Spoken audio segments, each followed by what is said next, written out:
Bu, pernah nggak ibu berhenti sebentar saat rumah sudah sepi, anak-anak tidur, atau setelah semua pekerjaan selesai? Tiba-tiba kepikiran, nanti kalau saya sudah tua, hidup saya akan seperti apa ya? Dan anak-anak nanti bagaimana? Kalau kita lihat perjalanan hidup, sebenarnya manusia itu melewati 4 fase kehidupan. Fase pertama, masa anak-anak, usia 0 sampai 20 tahun.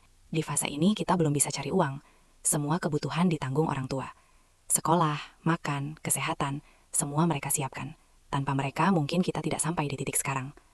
Masuk fase kedua, usia 20 sampai 40 tahun. Mulai kerja, menikah, bangun keluarga. Sebagai ibu biasanya kita fokus keluarga dulu. Anak dulu, suami dulu, kebutuhan rumah tangga dulu. Kadang sampai lupa memikirkan diri sendiri. Dan itu wajar, Bu, karena ibu selalu ingin memberi. Lalu fase ketiga, usia 40 sampai 60 tahun. Biasanya mulai terasa berat. Anak mulai kuliah, biaya makin besar. Orang tua mulai menua, kadang kesehatan dan biaya hidupnya jadi tanggung jawab kita. Di sisi lain, tenaga kita mulai berkurang, dan waktu terasa cepat sekali berjalan. Sampai akhirnya masuk fase keempat. Usia 60 sampai 80 tahun ke atas. Fase yang seharusnya tenang. Menikmati hari tua, menikmati keluarga. Tapi disinilah muncul pertanyaan penting. Kebanyakan orang tua hidup dari dua hal, tabungan dan uang pensiun. Tapi bagaimana kalau dua-duanya belum cukup? Kalau tabungan tidak memadai? Kalau pensiun tidak mencukupi? Kalau tiba-tiba biaya kesehatan membesar? Realitanya banyak orang tua akhirnya bergantung pada anak. Padahal anak-anak kita mungkin juga sedang berjuang. Cicilan rumah, cicilan mobil, bahkan tagihan kartu kredit mereka sendiri. Kita pasti tidak ingin menambah beban mereka.